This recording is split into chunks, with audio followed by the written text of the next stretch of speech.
আয়েশা সিদ্দিকাকে ডাক দিয়ে বলে, আয়েশা রে,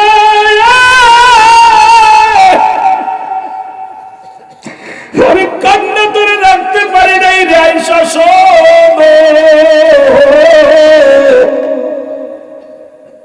ওই জাহান্নামের মধ্যে একটা আগুনের নদী আছে রে, ওই নদীর মধ্যে কিছু মানুষ সাঁতার কাটবে, তারা কুল কিনারা পাইবে না, ওই আগুনের নদীর মধ্যে তারা সাঁতার কাটবে রে। আম্মা জান আয়েশা বলে, ইয়া রাসূলুল্লাহ, ইয়া হাবিবাল্লাহ, অপরাধ তাদের কি? আম্মা জান আয়েশা বলে, আমার নবী আয়েশা রে, এই সমস্ত মানুষগুলো ছিল দুনিয়ার মধ্যে সুদখোর এবং ঘুষখোর। এই ঘুষখোর আর সুদখোরের জন্য একটা নির্দিষ্ট জায়গা আল্লাহ রেখে দিয়েছে, সেটা হলো জাহান্নামের মধ্যে একটা আগুনের নদী।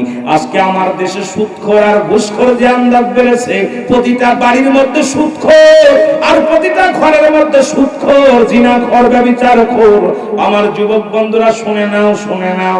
আর এই জিন্দেগির মধ্যে যদি আল্লাহ প্রাণীটাকে পানির ভিতরে নিয়ে খাওয়াইতে পারে, তোমাকে দুনিয়ায় পাঠাইছে, ধৈর্য ধরো, রব্বে কারীম তোমাকে খাওয়াইবে, হালাল চিন্তা করো, সুদ ঘুষ ছেড়ে দিয়া জীবন যাপন করো, দুনিয়ার জিন্দেগি ছেড়ে দিয়া পরপারের জিন্দেগি করার জন্য প্রস্তুতি হও। জোরে বলেন ঠিক কিনা? আমার ভাইরা, আমার বন্ধুরা, আল্লামা কুতুবী রাহমাতুল্লাহ বয়ান করে, দুনিয়ার মানুষ শোনো, বান্দা যখন এই গুনার কথা মনে করিয়া জান্নাতের বাগানে বইয়া খাস তওবা করে ডাক দে, আল্লাহ আমার জীবনের শেষ মাহফিল, শেষ রাতে আল্লাহ কবরের ভয়ে, জাহান্নামের ভয়ে, বান্দা যখন খাস তওবা করে আল্লাহ বলে ডাক দেয়, আমার আল্লাহ রাব্বুল আলামিন বান্দার জীবনের দরিয়া দরিয়া গুনাহগুলো মাফ করে দেয়। জোরে বলেন মারহাবা। দুনিয়ার মুসলমান শুনে নাও, এটা বলতেছিলাম, পৃথিবীর মধ্যে আসার একটা সিরিয়াল আছে, যার কোন সিরিয়াল নাই রে।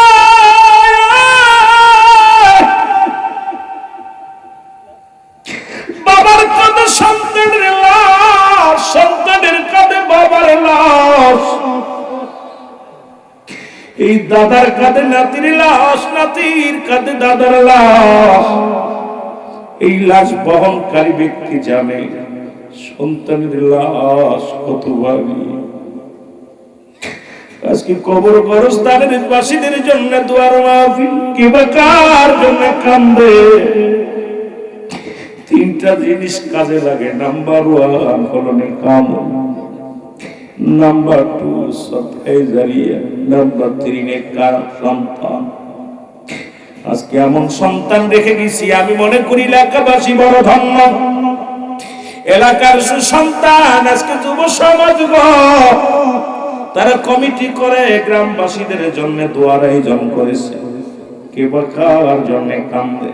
আজকে কবরবাসীর আত্মার মাগফিরাত কামনাতে যুব সমাজ একত্রিত হইয়া জান্নাতের বাগান সাজাইল। আল্লাহ,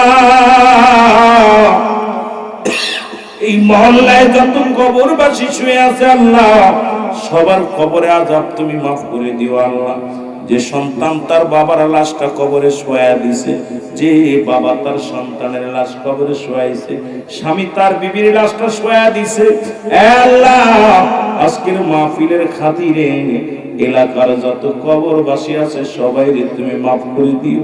জোরে জোরে চিল্লায় বলা যাবে না আল্লাহু আকবার। আমার ভাইরা, আমার বন্ধুরা, মৃত্যুর কথা বলতে যা আমার মনে পড়ে যায় না,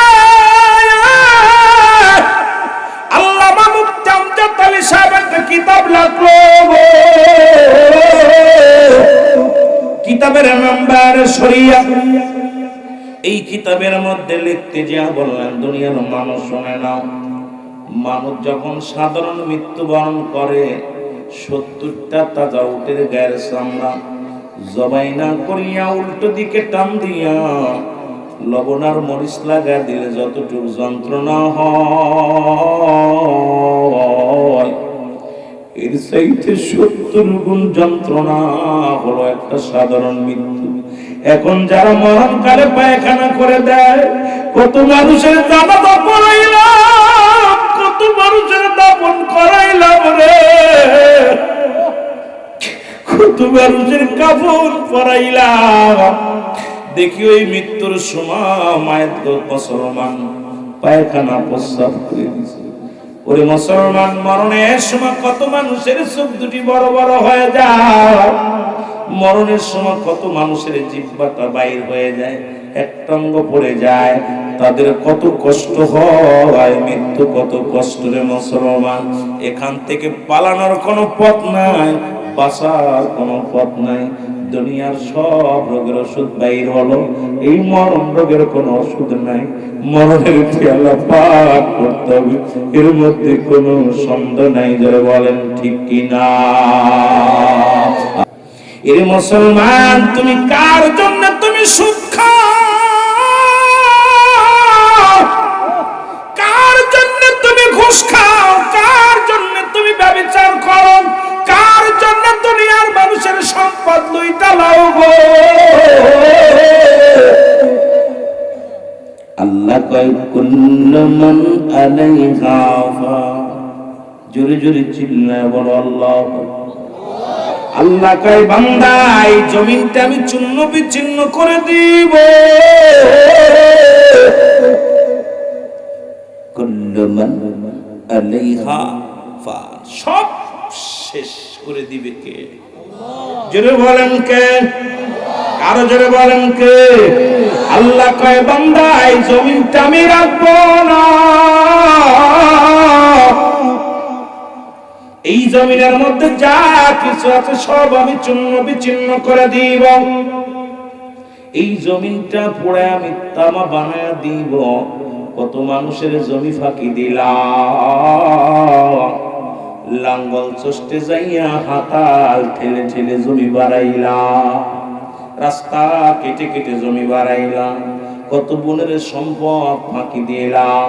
ওরে তিন শ্রেণীর মানুষের, ও মুসলমান শোনো গো, তিন শ্রেণীর মানুষের মৃত্যুর আগে আযাব শুরু হয়ে যাবে। রব্বে কারীম দুনিয়ার মধ্যে তাদের শাস্তি দিবে তিন শ্রেণীর মানুষ। তার মধ্যে এক নাম্বার হলো সতী নারীর উপরে তহমত দেওয়া। খবরদার আমার মা বোনেরা যারা আসছে আজকে শোনো, বাজানরা শোনো, হয়তো কোনো বোন রাস্তা দিয়ে চলে, আপনি মনে মনে মন্তব্য করতে পারবেন এটা বাজে মেয়ে। আমার নবীজি বলছে তিন শ্রেণীর মানুষের দুনিয়ার মধ্যে মৃত্যুর আগে তাদের শাস্তি হয়ে যায়, কঠিন শাস্তি হয়ে যায়। তার মধ্যে এক নাম্বার, কোন নারীর উপরে তহমত দেয়া, মিথ্যে তহমত দেয়া, জিনার তহমত দেয়া, বাজে মন্তব্য করা। ও মুসলমান শুনে নাও, দুই নাম্বার হলো পৃথিবীর মধ্যে ভাই বোনের সম্পদ লণ্ঠনকারী, যারা ভাই বোনের সম্পদ ফাঁকি দেয়। আজকে দুনিয়ার মধ্যে প্রায়টা বাড়ির মধ্যে দেখা যায় ভাইয়ের ভাই বোনের সম্পদ আত্মসাৎ করেছে। এই সমস্ত মানুষকে আল্লাহ প্যারালাইসিস, কঠিন রোগে, হার্ট অ্যাটাক, কিডনি পুড়ে যাওয়া, কঠিন কঠিন আযাব আল্লাহ দুনিয়ার মধ্যে দিয়ে দেয়। ও যুবক শুনে নাও, তিন নাম্বার হলো এই দুনিয়ার মধ্যে যারা কালো জাদু করে মানুষের ক্ষতির জন্য। দেখা যায় স্বামী স্ত্রী মিলনের জন্য কালো জাদু করে, ভাইয়ের সঙ্গে শত্রুতায় করার জন্য কালো জাদু করে, পরের মেয়েকে আনার জন্য কালো জাদু করে। এ মুসলমান শুনে নাও, এই জাদু বিদ্যাকারীরা এটা যারা মানে এবং করে, ও ভাই আল্লাহ তাআলা দুনিয়ার মধ্যে এই গজবের মধ্যে ফেলে দিবে। জোরে বলা যাবে না আল্লাহু আকবার। এই ভাই কথা বলেছি এই জায়গা কি এখন তোদের তো পড়াইতেছে বানর থেকে কেমনে মানুষ হয়েছে, এইসব ওয়াজ তো ভালো লাগতো না। কথা বুঝেননি? আমাদের অবস্থা খারাপ, শিক্ষাঙ্গন অবস্থা খারাপ, জাতীয় সমাজ সব শেষ। এ আমার ভাইয়েরা, আমার বন্ধুরা, গভীর মনোযোগ, যে কথাগুলো বলি দিলের কান্ডা লাগা শোনো। ও যুবক বন্ধুরা, যেটা আমি বলতেছিলাম মৃত্যুর যন্ত্রণার কথা, 70টা তাজা উটের গায়ের চামড়া জবাই না করিয়া উল্টো দিকে টান দিয়ে লবণ আর মরিচ লাগা দিলে যতটুক যন্ত্রণা হয় এর চাইতে 70 গুণ যন্ত্রণা হয় একটা সাধারণ মৃত্যু। জোরে বলেন আল্লাহু আকবার। মরণ যে কত কঠিন, কঠিনের কঠিন, যে একবার মৃত্যু যাত্রী থেকে বেঁচে আসছে তারে জিগাইবেন, যে কঠিন একটা অপারেশন করছে তারে জিগাইবেন, গলায় রশি নিচে মৃত্যুবরণ করে নাই, বিষ খাইছে মৃত্যুবরণ করে নাই, ওরে জিগাইবেন ওর ভাই তোর জন্য ভিক্ষা করে খামু আর রশি নিতে রাজি নাই। ঠিক ওরে জিগাইবেন কয় বিষ আর খাইতাম না, প্রয়োজন হলে এমনি যা হয় হোক। মরণটা বড় কঠিন। এ আমার ভাইরা, আমার বন্ধুরা, যেটা বলতেছিলাম, আল্লাহ কয় বান্দা এই পৃথিবীর মধ্যে আমি কিচ্ছু বলতে কিচ্ছু রাখবো না, এই জমিনটা আমি পুরায়া তামা বানায় দিব। কি হবে? কি হবে? জোরে বলেন কি হবে? তামা বানায় দিবে। একটু মাটি জমিনের মধ্যে খুঁজে পাওয়া যাবে না, কারণ এই কত মাটি ফাঁকি দিলাম, কত জমিন মানুষের লেখা নিলাম, কত আত্মসাৎ করলাম। যে কথা বলতে যে একটু পিছনে চলে গেছিলাম রে বাবা, এই মাটিটা পুরায়া তামা বানায় দিবে আমার আল্লাহ। আল্লাহ কয় বান্দারে এই জমিনের মধ্যে 3 ভাগ পানি 1 ভাগ মাটি, ওই পানিগুলো পুড়ে আমি আল্লাহ বানায় দিব একটু বুঝার দরকার বাবা, একটু বুঝলে আপনার আর দুর্নীতি করা সম্ভব না। কার জন্য ঘুষ খাও, কার জন্য সুদ খাও, কার জন্য জিনা ব্যভিচার করো, কার জন্য তুমি অন্যায় করো, একবার চিন্তা করে দেখো। এই জমিনটারে পোড়ায়া বানায় দিবে আমার আল্লাহ তামা।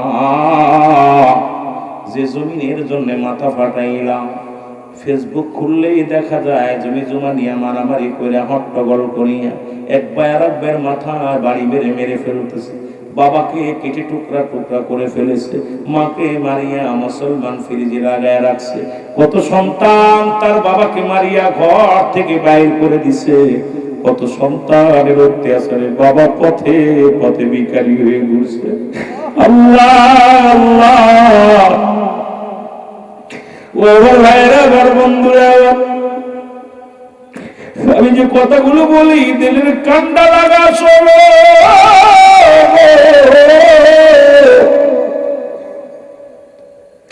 আল্লাহ বলে বান্দা যেদিন কিচ্ছু বলতে কিচ্ছু আমি রাখবো না, সেদিন থাকবো শুধু আমি আল্লাহ। জোরে বলো না, থাকবে কে? জোরে বলেন থাকবে কে? আল্লাহ কয় বান্দা সেদিন থাকবো শুধু আমি, আর আমি থাকবো আমার রাসূলের ভালোবাসা নিয়ে। আর রাসূল আসছে উম্মতের মঙ্গলের জন্য। নবী কয় হায়াতি খায়রুন লাকুম, আমার হায়াতের জিন্দেগিটা আমার উম্মতের জন্য কল্যাণ স্বরূপ। জোরে জোরে চিল্লায় বলা যাবে না মারহাবা। কি সুন্দর একটা মজার বিষয়। আল্লাহ বলেন যেদিন সব কিছু শেষ করে দিব, কিচ্ছু থাকবে না, সেদিন থাকবো আমি। কে থাকবে? জোরে বলেন না কে? লজ্জা পান না আল্লাহ কইতে? একটু জোরে চিল্লায় বলেন আল্লাহ, আরো জোরে বলেন আল্লাহ। সেদিন কে? আল্লাহকে আমি থাকবো, আর আমি থাকবো আমার হাবিবের ভালোবাসা নিয়ে। বলে রাহমাতাল লিল, আর রাহমাতাল লিল, রাহমাতাল লিল আলামিন, আপনি উম্মতের জাবিন, গুনাহগারের অতি আপনজন। আল্লাহর নবী মায়া নবী গো, আপনি নবী আমার জীবনের জীবন। বলেন আপনি নবী আমার, আপনি আমার জীবন সাথী, অন্ধকার কবরের বাতি। নবী তো ওয়াফাতি খায়রুল লাকুম। ও আলেম ওলামা, রাসূল কয় আমি দুনিয়ার মধ্যে আগমন করেছি আমার উম্মতের জন্য, কারণ আমার উম্মতের সঙ্গে কথাবার্তা বলতে পেরেছি, চলাফেরা করেছি, শরীয়ত তরিকত সব জায়গায় আমি নবী গো। আবার আমি বিদায় নিলাম, আমার উম্মতের জন্য ওফাতি খায়রুল লাকুম, নবী আমার ওফাতটা আমার ইন্তেকালটা আমার উম্মতের জন্য কল্যাণ স্বরূপ। কারণ পৃথিবীর মধ্যে যদি কোন উম্মত ভালো কর্ম করে, আমি নবীর সঙ্গে সঙ্গে আল্লাহর দরবারে প্রশংসা করি, আমার আল্লাহ অমুক ইব্রাহিমপুর গ্রামে অমুক ব্যক্তি আল্লাহ রোজা রাখে, হজ করেছে, যাকাত দেয়, নামাজ পড়ে, ইত্যাদি ইত্যাদি ভালো কর্ম করে, আল্লাহ শুকরিয়া আদায় করে আল্লাহর দরবারে, আল্লাহ আমার অমুক বান্দা, তোমার অমুক বান্দা বান্দি, আমার অমুক উম্মত উম্মতিরা ভালো কর্ম করেছে, শুকরিয়া আদায় করি তোমার দরবারে। আবার কোন উম্মত যদি পৃথিবীর মধ্যে কোন গুনাহের কাজ করে গো, নবী কয় সঙ্গে সঙ্গে আমি নবী আমার উম্মতের হইয়া আল্লাহর দরবারে ইস্তেগফার করি, মাফ চাই, ক্ষমা চাই। অন্যায় করে ছেলে মাফ চায় বাবায়, অন্যায় করে গ্রামের ছেলে মাফ চাই চেয়ারম্যান মেম্বার যাইয়া, অন্যায় ভুল করে উম্মতিরা ক্ষমা চায় রাহমাতাল লিল আলামিন। এই নবীর পক্ষে থাকা লাগবে কি লাগবে না? অবস্থায় জোর নাই। এই দুনিয়ার মুসলমান,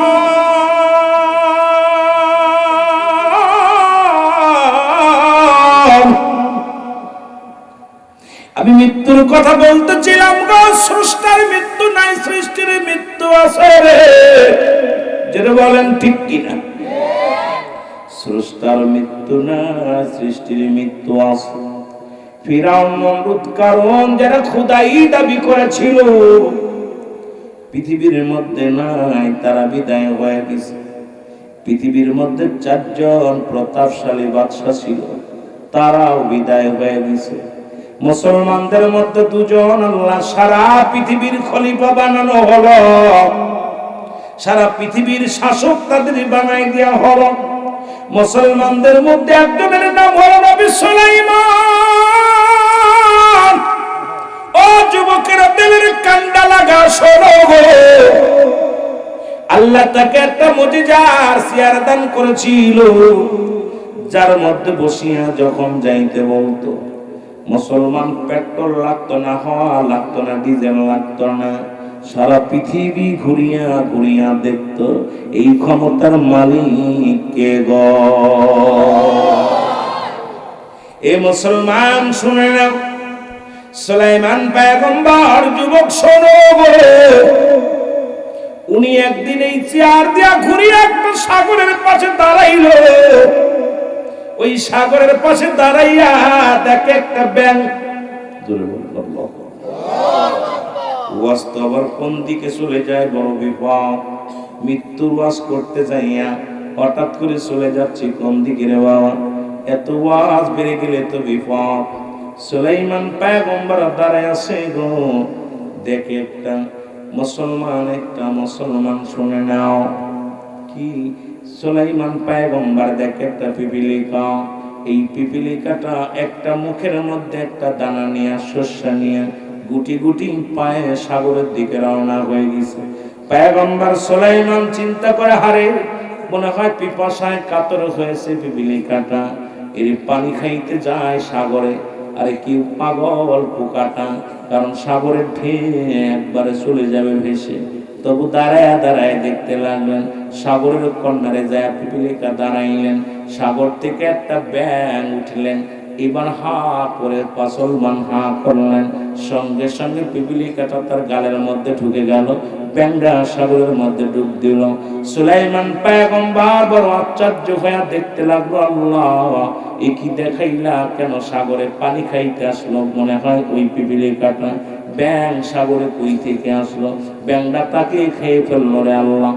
দাঁড়ায় রইলেন, দেখা যাক কি হয়। হঠাৎ দেখে ব্যাঙটা আবার পানির ভিতর থেকে উঠছে, উঠিয়া যখন হা করলেন, এবার পিপিলিকাটা গালের ভিতর থেকে বাইরে হয়ে আসলো। গুটি গুটি পায়ে যখন হাঁটতে লাগলেন, সুলাইমান পয়গম্বর দেখে মুখের মধ্যে কোনো আহার নাই, সেই দানাটা নাই, কি শস্যটা নাই। ডাকতে বলে, পিপিলিকা দাঁড়াও। পিপিলিকা ডাক দিয়া বলে, হুজুর পয়গম্বর নবী সুলাইমান, আপনি আমাকে ডাকছেন? বলে, হ্যাঁ তোমারে ডাকছি। শোনো, একটু আগে তোমার মুখের মধ্যে একটা শস্য দেখলাম, গুটি গুটি পায়ে হেঁটে আসলে এখন সাগরের মধ্য থেকে একটা ব্যাঙ উঠলো, তোমাকে হাঁ করে খেয়ে ফেললো। আমি মনে করেছি খেয়ে ফেললো, আবার তোমারে দেখলাম ছেড়ে দিয়ে গেল, কারণটা কি? বিবেকা ডাক দেখায় পয়গম্বর সুলাইমান, এর তামাম পৃথিবীর মালিক হলো আমার রব্বে কারীম।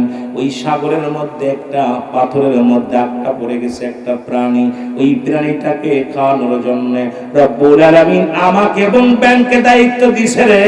ব্যাং সাগরের ভিতরে তো আমি পিপিলিকা তো সাগরের পানির নিচে যাইতে পারি না। সারাদিন বলে মাঠ থেকে শস্য দানা তুলে আনি, এটা মুখ দিয়ে তুলে আনি আর সাগরের পাশে দাঁড়ায়, আর ওই ব্যাংটা উপর থেকে উঠে এসে পানির ভিতরে থেকে উঠে এসে আমাকে নিয়ে যায়, আবার ওনাকে খাওয়ায়া ওই পিপিলি ওই পশুটাকে খাওয়ায়া চলে আসে। ওরে সুলাইমান পয়গম্বর ডাকতে কয় রব্বে কারীম, সাগরের মধ্যে একটা প্রাণী তাকেও তুমি খাওয়াও। আমার আল্লাহ কয় পয়গম্বর সুলাইমান, সমস্ত মাখলুকার খাওয়ানোর দায়িত্ব আমি রব্বে কারীমের। যেখানে যে হালাতে আছে সব প্রাণীকে আমি বাঁচাই, আমি খাওয়াই, সব কিছুর মালিক হলো আমি। ও ঘুষখোরেরা, সুদখোরেরা, সব এরা ঘুষখোরের দলেরা, সুদখোরের দলেরা সব। নবী বললেন আমি জাহান্নামে দেখতে গেলাম, দেখা আসলাম। আম্মা জান আয়েশা সিদ্দিকাকে ডাক দিয়ে বলে, আয়েশা রে,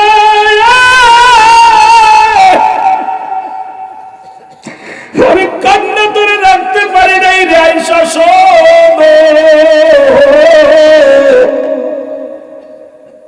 ওই জাহান্নামের মধ্যে একটা আগুনের নদী আছে রে, ওই নদীর মধ্যে কিছু মানুষ সাঁতার কাটবে, তারা কুল কিনারা পাইবে না। ওই আগুনের নদীর মধ্যে তারা সাঁতার কাটবে রে। আম্মা জান আয়েশা বলে, ইয়া রাসূলুল্লাহ, ইয়া হাবিবাল্লাহ, অপরাধ তাদের কি? আম্মা জান আয়েশা বলে, আমার নবী আয়েশা রে, এই সমস্ত মানুষগুলো ছিল দুনিয়ার মধ্যে সুদখোর এবং ঘুষখোর। এই ঘুষখোর আর সুদখোরের জন্য একটা নির্দিষ্ট জায়গা আল্লাহ রেখে দিয়েছে, সেটা হলো জাহান্নামের মধ্যে একটা আগুনের নদী। আজকে আমার দেশে সুদখোর আর ঘুষখোর যে আন্দাজ বেড়েছে, প্রতিটা বাড়ির মধ্যে সুদখোর, আর প্রতিটা ঘরের মধ্যে সুদখোর, জিনাখোর, ব্যভিচারখোর। আমার যুবক বন্ধুরা শুনে নাও, শুনে নাও।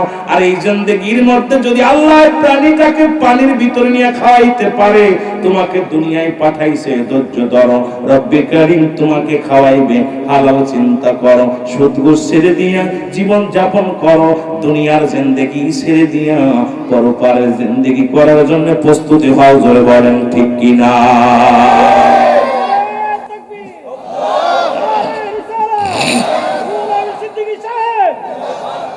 কষ্ট পাচ্ছেন? খালি কবরের ভিতর থাকলে তো হবে না, ওয়াজ মেলা দিক যাইতে হবে। কথা বলছেন? কারণ আপনাদের অনেক শ্রেণী মানুষ আছে, আহা, সুদখোর আর ঘুষখোর, এদের পরিণতি হবে খুব খারাপ। আরেক দল হবে গীবাতখোর, মুনাফিক। মুনাফিকদের বিষয়ে তো আল্লাহ নিজেই কোরআনের আয়াত দিয়ে পাঠ করছে একবারে ডাইরেক্ট। আব্দুল্লাহ ইবনে উবাইয়ের চরিত্র যাদের আছে, রাসূল বলেন এদের জন্য কিয়ামতের ময়দানে আরেকটা নদী হবে, সেটা সাগর, আগুনের সাগরের নদী হবে। এটার মধ্যে একদল মানুষ পাথর খাবে, শুধু পাথরকে লুকমা বানায় বানায় খাবে। এরা হলো দুনিয়ার মধ্যে চগলখোর, গীবাতখোর, যারা এই পরনিন্দা করে। খালি দেখবেন খালি চগলখোরের কথার কাছে বলে, বড়র কথার কাছে বলে। এক শ্রেণী আছে না, মুরব্বী দাড়ি পেকে গেছে, মুরব্বী বুড়ি হয়ে গেছে, ও খালি পাড়ায় পাড়ায় ঘুরে আর মাসির কথার কাছে লাগায়। ঠিক কি না? কমিনান নাস, মানুষের মধ্যে মায়া পড়ে। তারা বলবে আমান্নাতুল ঈমান আনসা বিল্লাহি আল্লাহু প্রতি, আমি লাউমিল আখিরা, আখিরাতের উপর বিশ্বাস স্থাপন করছে। মা কুম বিমুমিনিন, একদল মুনাফিক আছে, মুমিন ভাববে, মুত্তাকিন সাজবে, রাসূলের কদমের মধ্যে গেছে, কিন্তু তারা মুমিন মুত্তাকিন হতে পারে নাই। আল্লাহ ওদের জন্য রেখে দিলাম মুইদ্দাতুল কাফিরিন, ওই কাফের বেঈমান মুনাফিকদের জন্য প্রস্তুতি আছে ৭টা জাহান্নাম। কিটা কিটা যাবেন একটু হাত তুলেন দিন। এ দুনিয়ার মুসলমান,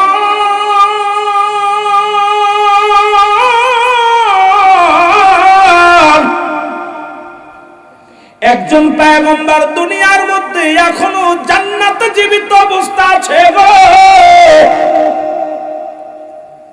4 জন ব্যক্তি এখনো জিন্দা আছে।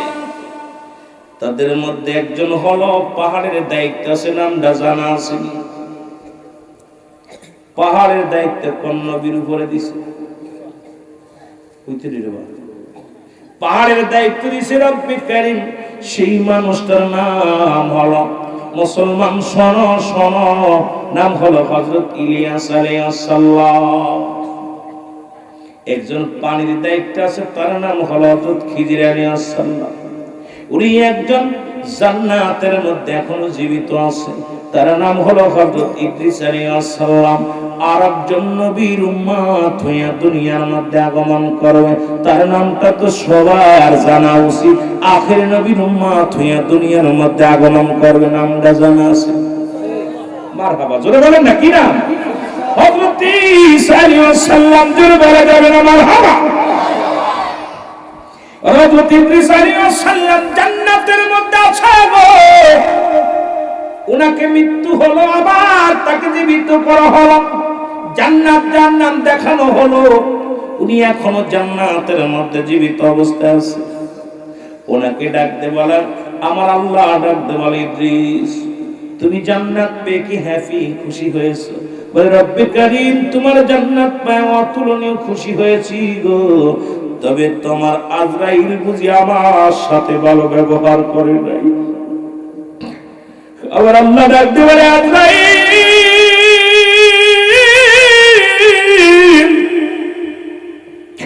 আবার ইদ্রিসের জানটা কেমনে বাইর করেছো বলো গো? আজরাইল কয়, রব্বে কারীম ওই মায়ের বুকে দুধ খাইতে খাইতে সন্তান যেমনি ঘুমায় যায়, তোমার নবীর জানটা তেমনি বাইর করিস। যাও তুমি আমার নবীর কাছে যাও। নবী মুসলমান শোনো, সালাম দাও, আসসালামু আলাইকুম। মুসলমান শোনো, ওয়ালাইকুম আসসালাম। আজরাইল আগে বলো আমার রূহটা তুমি কেমনে বাইর করলা? বলে, নবী ইদ্রিস আলাইহিস সালাম শোনেন, আরে আমি পৃথিবীর সবার জান বাইর করার জন্য জমিনের মধ্যে আসি না রে, একমাত্র ইমানদারের রূহটা বাইর করার জন্য জমিনের মধ্যে আসি। আমি এত বড় দানব,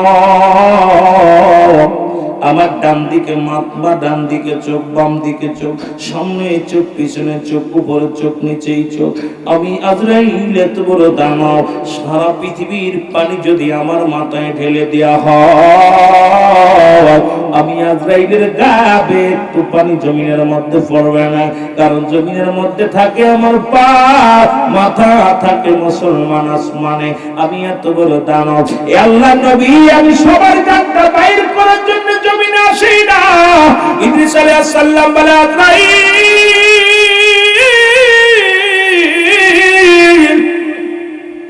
তুমি আমার রূহটা কি রকম বাইর করেছো বলো? ডাকতে বলো, হুজুর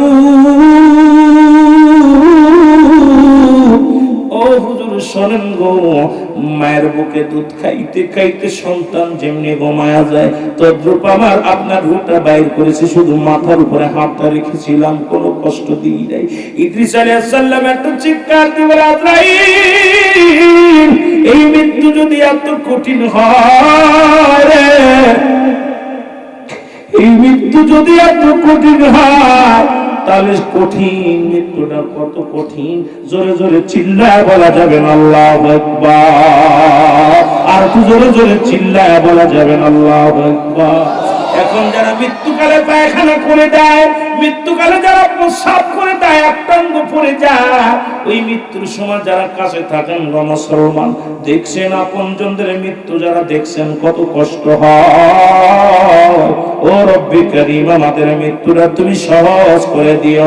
জোরে জোরে চিল্লায় বলা যাবেন আল্লাহু আকবার। রে আজ না হয় কাল তুমি যাইবা কবরে, যাবার কালে দেখবে চেয়ে গো তোমার সবই রইল। আর জোরে বলেন, যাবার কালে দেখবে চেয়ে গো তোমার সবই রইল। যাবার বেলা তোমার দাদাই গেছে, বাবাই গেছে, আর কেউ না আসলো ফিরে, তোমার তো যাইতে হবে রে ও ভাই অন্ধকার কবরে, তোমার তো যাইতে হবে রে। বলো আজ না হয় কাল, তুমি আজ না হয় যাইবা কবরে, যাবার বেলা দেখবে চেয়ে গো তোমার সবই রইল।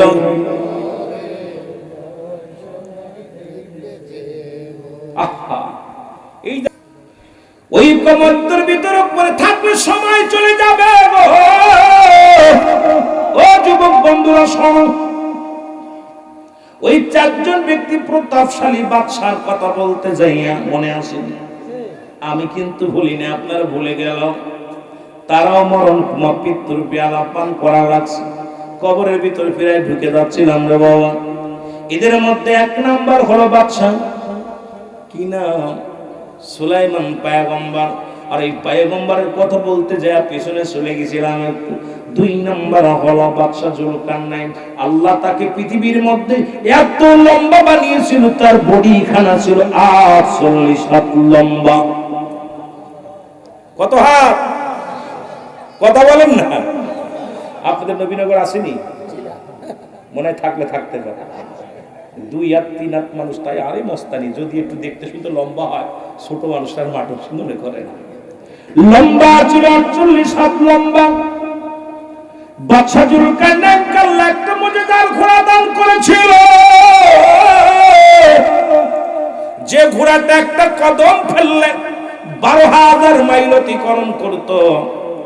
সুতরাং বাংলাদেশে এই ঘোড়ার পা রাখা লাগতো না। এক পা ফেলাইবে পাকিস্তান আর একটা ভারতে, বাংলাদেশ থাকবে তার পেটের মধ্যে পড়ে। কারণ বাংলাদেশটা 12,000 মাইল হইব না, জোরে বলেন ঠিক কিনা? লম্বা হলো 48 হাত, হায়াত হলো 1600 বছর। কত বছর? জোরে বলেন না, কত বছর? 1600 বছর হায়াত আল্লাহ তারে দান করেছিল। এই লোকটা মৃত্যুর আগে একটা কাগজের মধ্যে লিখে দিলেন, উজির রে শোন, আমি যেদিন মারা যাব এই সাইনবোর্ডটা আমার কবরের পাশে লাগায় দিবি। মক্কা মদিনায় যারা হজ করতে গেছেন, মক্কা মদিনা থেকে উত্তর দিকে একটা মহকামা আছে, আলেকজান্দ্রিয়া সিটি শহর বলা হয়। এই শহরের মধ্যে বাদশা জুলকারনাইনকে শুয়ায় রাখা হয়েছে, যিনি মুসলমান। পৃথিবীর মধ্যে আজিদ মজুদ নামে দুইটি যে প্রাণীগুলো আছে, তামা 10টা গুলাই চারিদিকে বন্টন করিয়া বিশাল প্রাচীর বানায় যাদের বন্দী করে রেখেছে মুসলমান।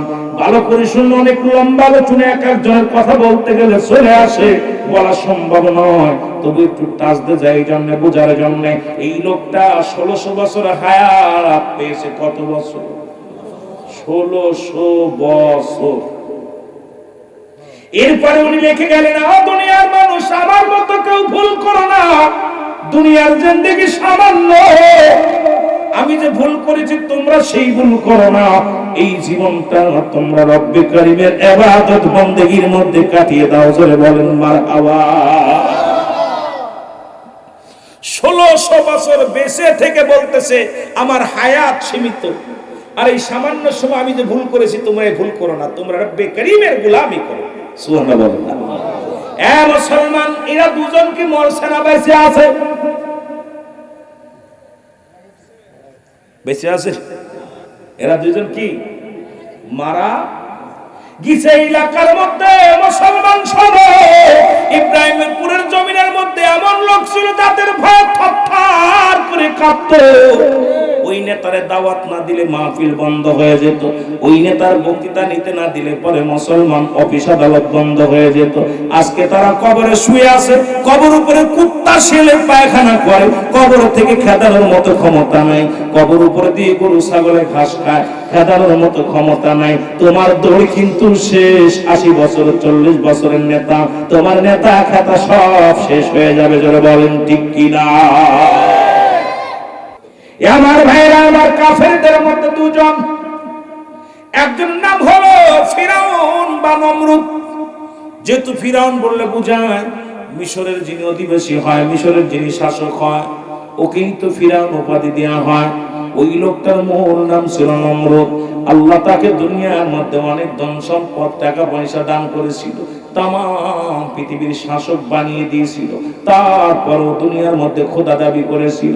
এই কপাল পুরার মরণ হয়েছে না বেঁচে আছে? কতক্ষণ মরছে না বেঁচে আছে? আর একজন ছিল বাদশা বাজান বক্তানসর। ইনাকু আল্লাহ দুনিয়ার মধ্যে বিশাল ধন সম্পদের মালিক বানিয়ে দিয়েছিল। তারপর আল্লাহর সঙ্গে নাফরমানি করেছে। পৃথিবীর মধ্যে মুসলমানদের মধ্যে দুজন, কাফেরদের মধ্যে দুজন। রব্বে কারীম পৃথিবীর শাসক, বড় শাসক বানিয়ে দিয়েছিল। যারা দেখি আমাকে ভুলে যায় কিনা, আমার প্রতি নাফরমানি করে কিনা, আমার প্রতি গোলামি করে কিনা, এগুলো বোঝানোর জন্য রব্বে কারীম এদেরকে দুনিয়ার মধ্যে পাঠাইলো। তারা নাফরমানি করে চলে গেল। ও বান্দা, আজকে ইব্রাহিমপুরের জমিনে আল্লাহ ধন সম্পদ দিছে, টাকা দিছে, বাড়ি দিছে, সব দিছে, তারপর নাফরমানি করো বান্দা। জোরে জোরে বলেন ঠিক কিনা? দুই নাম্বার বিপদ হলো মানুষের কবর।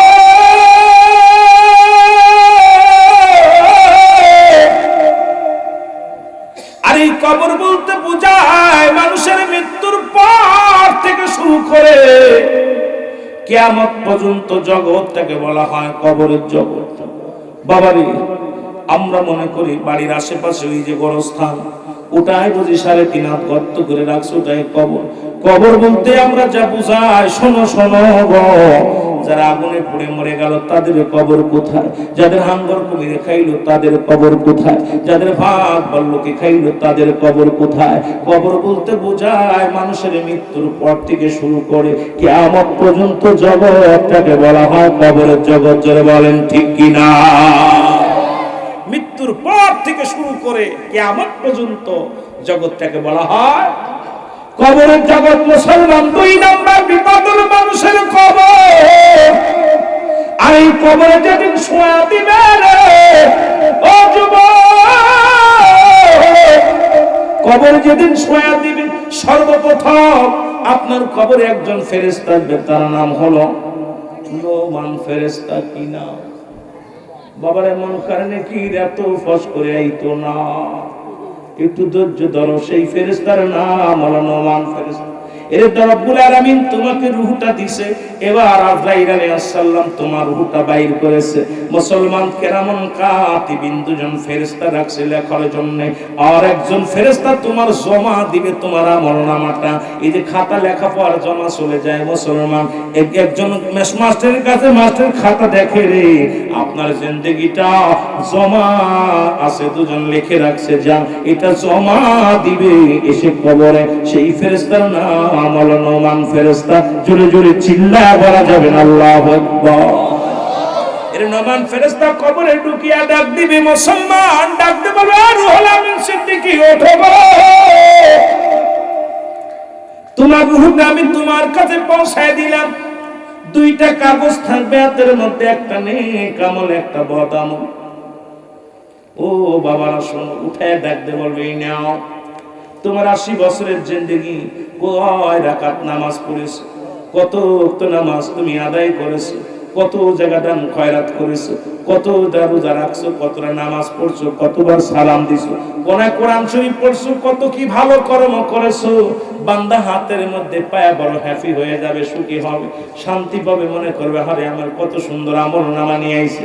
ডাকতে বলে বান্দা লেখে দাও,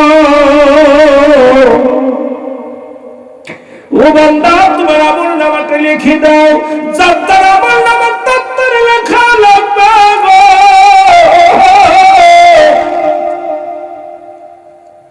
ওই কবর ভিতরে তোমার টিপসই চলবে না, আমি লিখতে পারি না, বলা যাবে না। ও মুসলমান শোনো, যার আমল নামাটা তার লেখা লাগবে। ডাকতে পারবে বান্দা তুমি লিখে দাও। বলে আমি লিখবো কেমনে, আমার কাছে তো কোনো কলম না, আমি লিখবো কেমনে? বলে বান্দা কলম হলো তোমার শাহাদাত আঙ্গুল মোবারক, তোমার হাতের মধ্যে একটা নখ আছে রে বান্দা, এটার বড় দাম। এটা হলো মুমিনের কলম, ইমানদারের কলম। এই কলমটা দিয়া মুসলমান, যে কলম দিয়া রব্বুল আলামিন আমার নবীর এমন পা দিছে মুসলমান, চন্দ্রকে দ্বিখণ্ডিত করে দিছে শাহাদাত আঙ্গুল মোবারক দিয়া মুসলমান কবরের ভিতরে প্রতিটা মানুষের আঙ্গুল মোবারক হবে কলম। জোরে জোরে বলো মারহাবা। প্রতিটা মানুষের শাহাদত আঙ্গুল মোবারক হবে কলম। ডাকতে বলে বান্দা আমি কলম পাইলাম, ও ফেরেশতা আমি তো কালি কালামের কালি পাবো কই? বলে বান্দা কালি হলো তোমার মুখের থুতু মোবারক। সুবহান